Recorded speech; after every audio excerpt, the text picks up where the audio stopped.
everybody. Hi, my name is Kaya. I'm your host, and this is Hear Me Out podcast. So, this is season 4.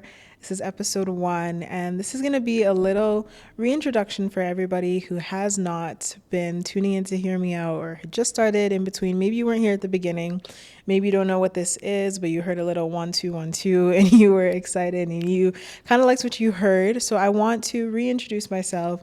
I want to welcome everybody on board and just kind of share the story of Hear Me Out and share where this started and what this came from, what this came out of, and kind of where I'm at now, because it's been almost 3 years running now, and I have learned a lot and realized what this actually is. Because at first, I don't really know what I started it as, but I feel like I've grown and learned a lot over these past 3 years. And so I kind of want to recap and share where I'm at and share where I'm going as well. Honestly, I was even thinking like this is called Hear Me Out, and you'll hear more about the actual name of the podcast and why it's called that. But I was thinking like I should really call this the diary room because I feel like I tell on myself a lot, and in the stories, and I don't realize it because I don't always listen back, but I feel like I tell on myself a lot with the stories that I tell. But besides that point, Hear Me Out really started as a journey of finding my voice. And I did not understand that until I want to say maybe a year or two in, sitting down, and it was actually shared with me that the name Hear Me Out in a way has a prophetic nature to it, because how it came about, actually, I was in the shower one day, and a lot of things come to me in the shower. I don't know what it is with water and shower, but I get a lot of creative ideas. So anyways, I was in the shower one day, and I had everything planned out, was pretty ready to get this podcast started. And I was thinking, and what is this name going to be? What am I going to name this thing? I didn't want it to be anything corny too, because I'm just like, there's a lot of podcasts out there, and I don't want anything that's kind of going to be corny. So I wanted something that's original, but that really meant something to me. And it came to me, Hear Me Out. I just heard in my spirit, Hear Me Out. And I was like, I was like, okay, I kind of brushed it off a bit because I wasn't too sure. I wanted to make sure, I had something that's going to hit. Like when people hear this, they're going to be like, this name eats. So at first I just kind of left it. And then the name just kept on playing in my spirit, playing in my spirit. It's one of those things that I just couldn't, kind of unhear. So I was like, okay, let me just settle with it. And then if anything changes, I was open to changing it. But as I continued on, the name just made more sense. And it's not until now that I actually fully understand that prophetic nature that it has. Because at that time, I was somebody that was in my head a lot. I had a lot of ideas, but I did not know how to articulate it. I did not know how to speak my mind, how to advocate for myself. I did not know how to teach people, although I had like a gift of teaching. And I thought that, that's all that this podcast was just being able to kind of teach people my experiences and bring on other people to teach and share and learn, but not knowing that it was actually for me and bringing everybody else along that was on that discovery journey and that was on trying to find their voice and trying to build that confidence and, have that security and that understanding in who they were. And so Hear Me Out, in a sense, it's me speaking to, it was me back then speaking to me now, saying like, you will be heard, like, listen to me. I have something to say. I have space to take up. And now it makes sense to me because I'm just like, yeah, I do. At that time, I was like, okay, hear me out. I have a little gist to give to you, but now it makes so much sense. And how I'm actually able to take up space and actually able to articulate my thoughts and actually able to see the value that I add, and in also other people, helping them to see the value that they have and helping them to see the space that they have to take up, that there is, empty spaces in so many places, that people need to step into their gifting and step into what they're doing. And so, funny story, when I actually speak about not being able to articulate myself. So I used to drink. I don't drink anymore, but I didn't realize this about myself until recently, that I probably started, this is probably like in high school when I had siblings, or I had people in my family that introduced me to alcohol when I was underage, but we won't really name them. But I didn't actually start drinking until I was in high school. And I vividly remember, I don't know, either saying to myself or just acknowledging that when I drank, I had confidence to speak to people. That was something that I was very aware of, that, okay, not that I really like social drinking and like doing all that stuff, but I knew that it helped me to overcome an area that I lacked, and that was in conversation, and that was articulating my thoughts and speaking confidently and speaking boldly. And so I solely enjoyed drinking for the fact that it gave me confidence. I generally did not really care for all the other aspects of it, and I didn't really realize that until now, where I'm actually able to talk and have conversations. I remember I was telling I was telling my dad that, like, I used to not be able to talk to people. I literally used to go into conversations with people and have points in mind. Like, I would be like, oh God, like this person is coming to me and like they're gonna make a conversation. Okay, Kaya, think of 3 things that you're gonna continue the conversation on by the time that they get here and by the time that they start talking to you. And so I would genuinely have to prepare myself to continue a conversation because I didn't have that confidence. I didn't have that understanding of how to navigate situations. I was so socially awkward. And so pretty much I was just kind of thinking about that and thinking of why that was so important to me, that I was doing something that I didn't really like, but it was helping me at that time. And now when I'm actually able to have conversations, and like I was telling my dad, like I love talking to people now. Like, it's easy. Like, I feel like I have something to say. I feel like I have, things to add to the conversation, things to add to what's going on. Whereas before I was so socially awkward. I was so insecure and just so like I didn't feel confident and feel comfortable in my own body and with my own voice. And so I was just really reflecting on that. Like, I was vividly aware that I only used to drink socially because I was able to talk and I was able to do things boldly and not have regrets.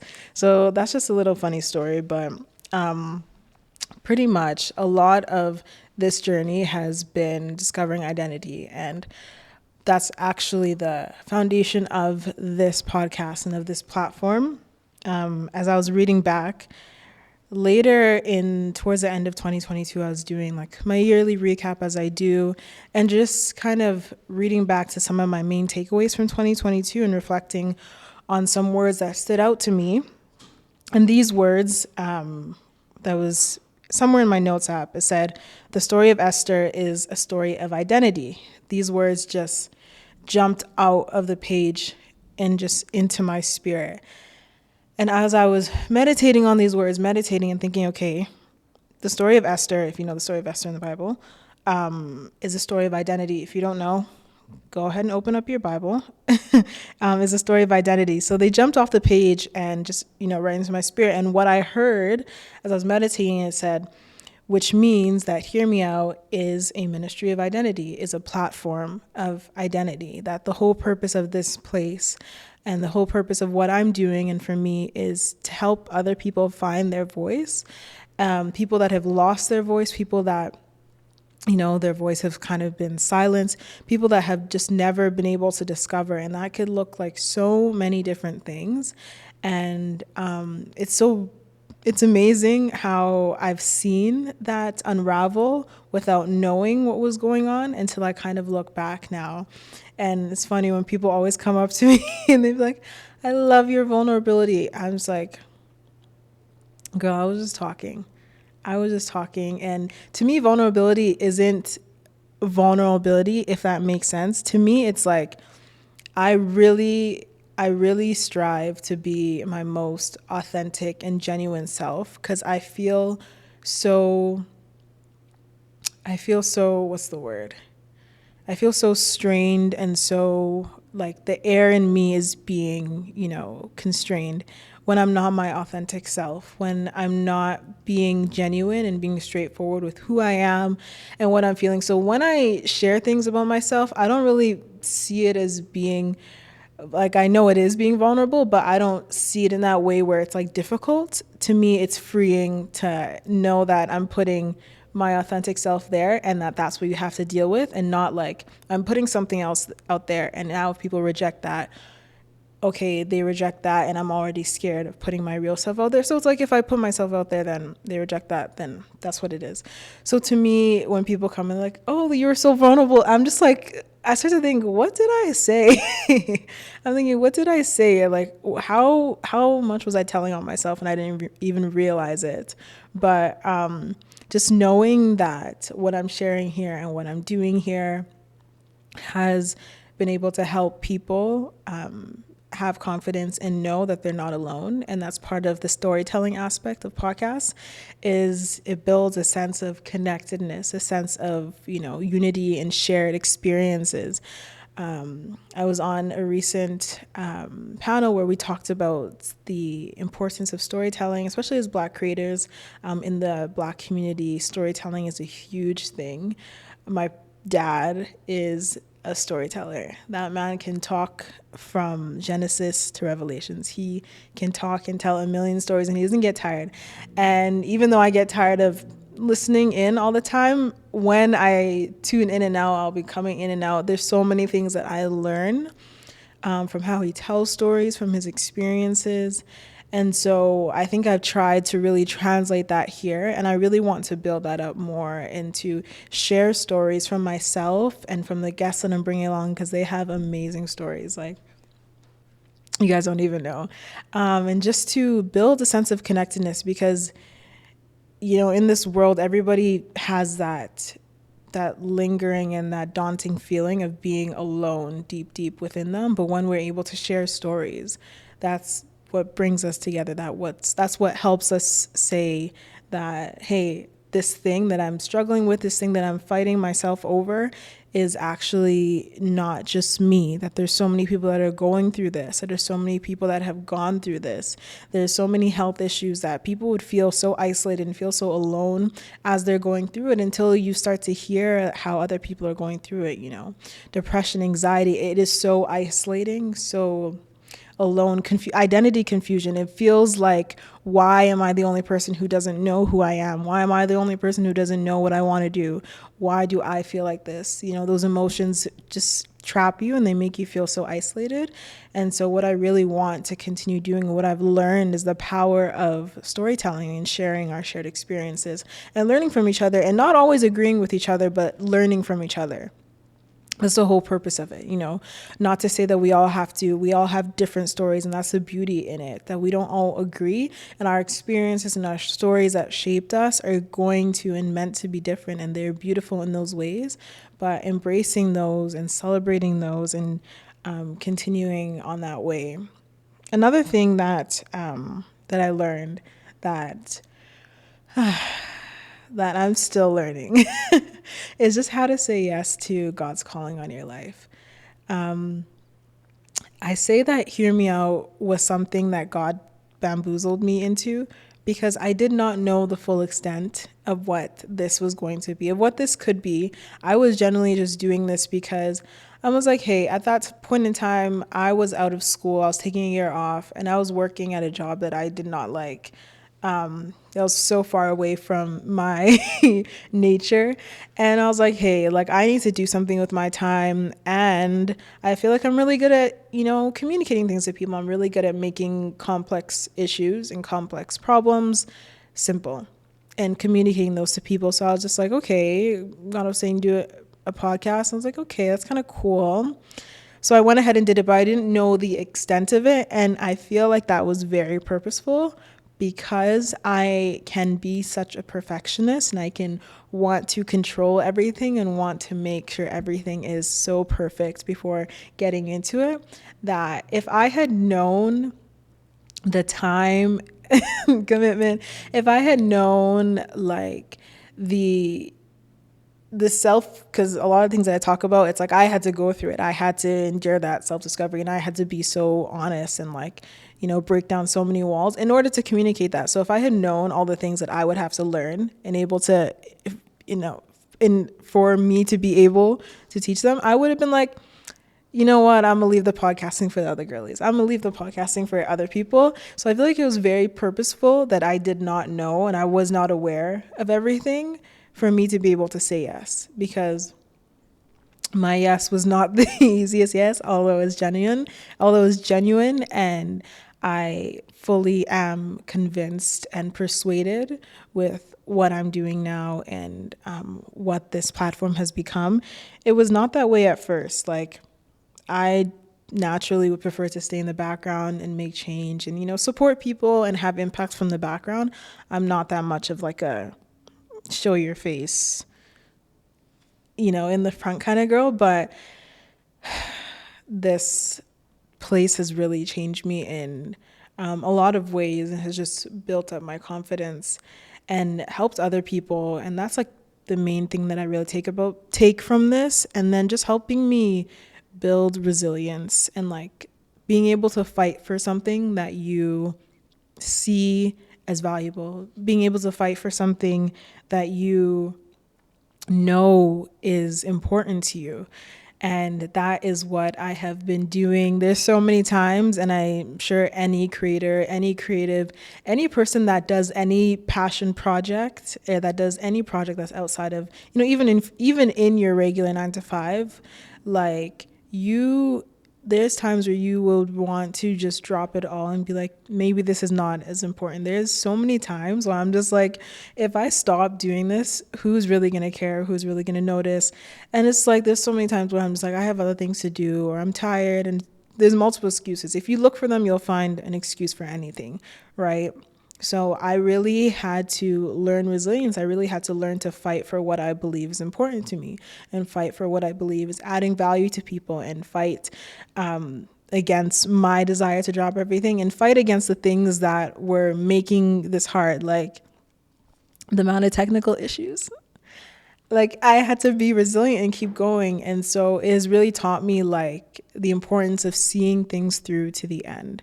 Right? When you start a project, not everything is going to look like how you want it to in a year, in a month, in 2 years, and 3 years, and 5 years. But when you look back and you really embrace every step that you took, I love to see every lesson that I learned through every step of the way, because you can't get to the end without going through that journey, without going through the process. And so what I've been learning is just really to be present and to just really enjoy and embrace and learn and just soak it all up, because I'm never going to be like this moment that I'm in right now. It's never going to happen again. This time where I get to record in, the studio setting, it's never going to happen again. This time where I have the free time to do this, I don't know if it's going to happen again. And that's another thing that doing this has taught me, is like, I passionately resist regret. I try my best to say yes to the things that I know God is calling me to, and to the things that I know I'm called to do, and to the things that I know that I can do. I try my best to say yes, because I hate regret with every bone in my body. I hate the idea of regretting relationships. I hate the idea of regretting not taking opportunities. I hate the idea of regretting jobs, even though there's jobs that I did not enjoy. I hate the idea of regretting and feeling like I wasted my time. I hate the idea of regretting growing old. Like, I really try my best to embrace and soak in everything and enjoy everything as it is in the moment, because things change. Like, time is always going forward. There are people that might currently be saying, I'm too old to go to school, I'm too old to do this, or I'm too young to do this. Well, whether you do it now or you do it later, time is going to pass you regardless. So whether you do it now at 25 or at 30, if you wait, you're still going to be 31, you're still going to be 28, you're still going to be 40 at that point in time. So I think it's just so important, and doing this podcast has really taught me how to really go for things, and how to keep fighting for the things that you love, and how to make sure that you have squeeze everything out of every season that you are in. Like, squeeze everything out of the people that are there to help you and support you. Make sure that you are bringing yourself around them. Make sure that you are taking the knowledge that you can from them. Make sure that you are taking as many opportunities as you can in the season that you have. Because, not to put fear, but you don't know when those things are going to leave. You don't know when that season is going to end. You don't know how things are going to change, how opportunities are going to change.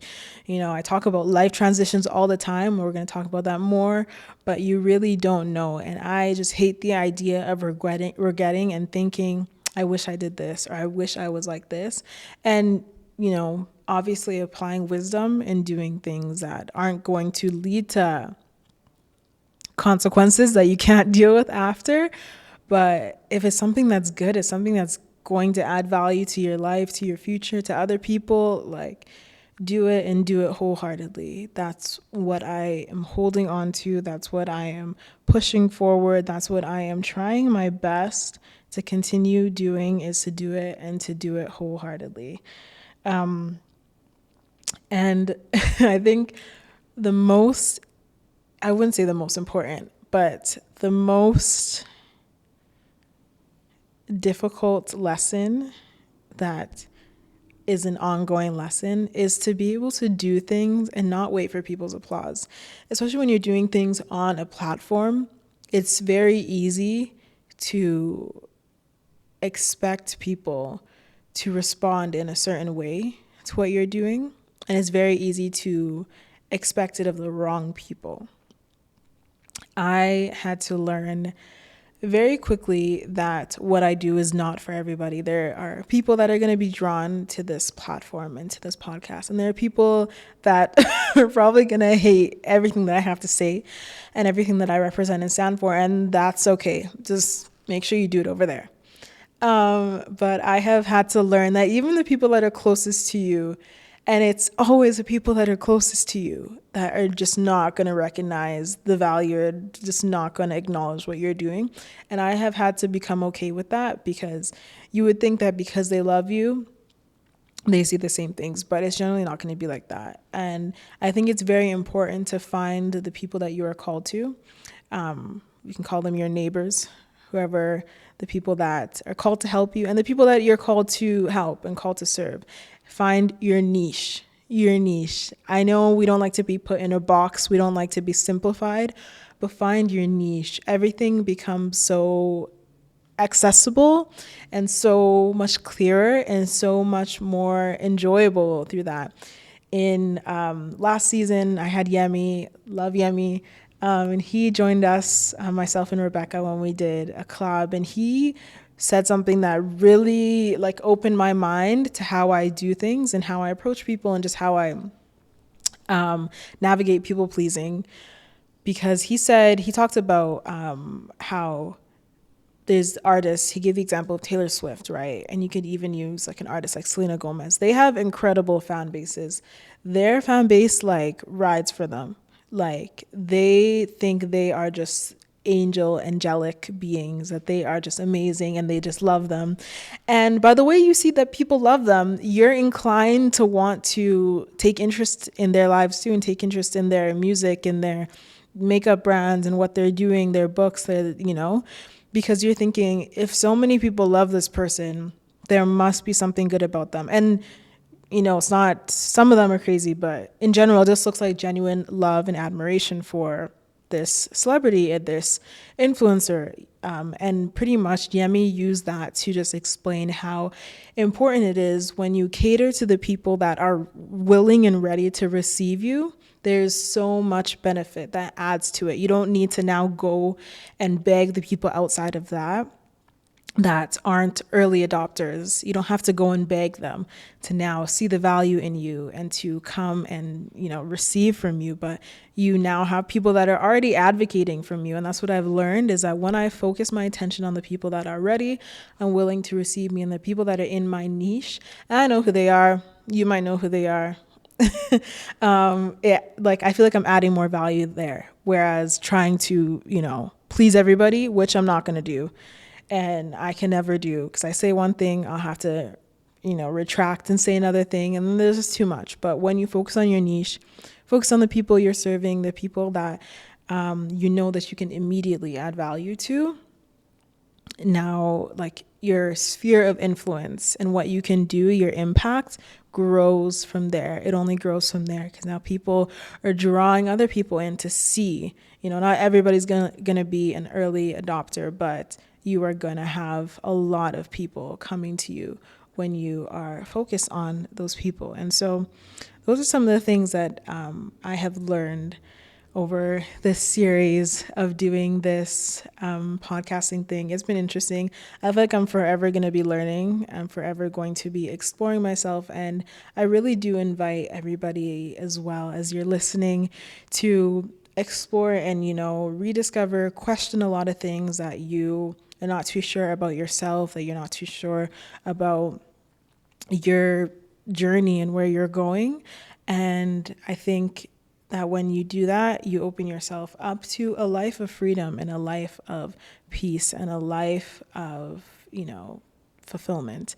And so that's really what I really want to do in this next season. As you can see, we're bringing the visuals, we're bringing the looks. You finally get to see. I know everybody's complaining that they didn't get to see all the faces and the jokes that we were cracking, the reactions. Now you get to see everything. Don't worry. But you definitely need to stay tuned, because I have so many amazing guests. We're going to be talking about finances and our mental health. We're going to be talking about some severe and serious mental health issues. We're going to be talking about times and seasons, how to know when to take opportunities. We're going to be talking about expanding your reach. We're going to be talking about so many things. So you're going to want to stay tuned. You're going to want to connect. You're going to want to stay engaged. And yeah, I'm always going to be here. And I hope that you're always here as well to hear me out.